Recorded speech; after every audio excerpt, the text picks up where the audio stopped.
Yes, sir. What do you think heading into this one? Man, we're fired up. Team's excited, and guys are ready to get out there. And it's another game. This was a lot of fun, so we're fired up for it. But it's good to be back. Good to see everybody. Ask you about Danny's approach, his pregame speech last year. Do you remember that? I do, yeah. I mean, What stood out to you about that? just his energy. I mean, this game is all about passion and energy.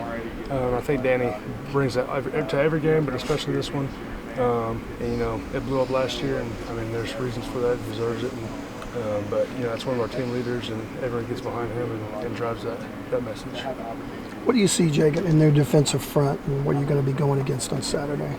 A good team. There's a reason they're ranked high, but we've got to prepare the same way that we've been preparing. We go out there and dominate and do what we're coached to do, and walk out there with the dub.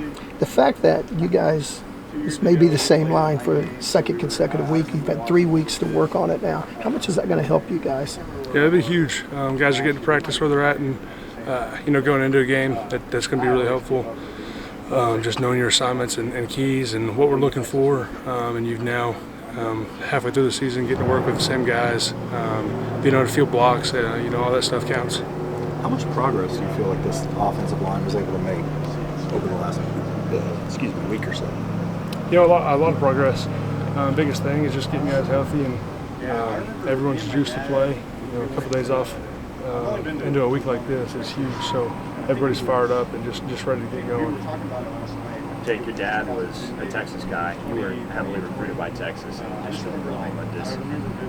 having a personal background with UT in that sense make this game any more meaningful to you? You know what I mean? It's another football game. We got to go out there and do what we're coached to do, and that's dominate. So guys are ready. And we're fired up for it. How important is establishing the run in this game? The team that runs the best usually wins this game. Yeah, 100%. I think it was 20-2 for the record of whoever wins the rushing battle wins that game. So that's really the biggest thing. So we've got to be able to run the ball and dominate the line of scrimmage. What do you remember about that game-winning drive last year, last-minute drive? What do you remember about that? Yeah, I mean, just crazy.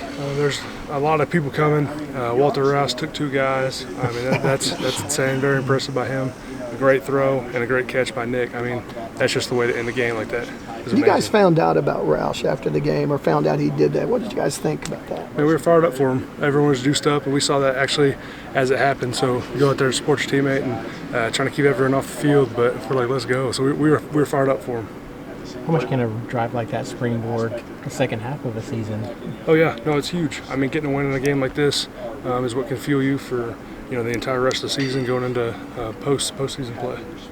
What have you seen so far, particularly on the practice field, from Michael Hawkins in terms of his level of preparedness for this challenge that awaits on Saturday? I would say his focus. He's really intentional with where he's focusing. And, as an offensive line, we're doing our best to make sure that he feels no pressure at all and can sit there comfortably.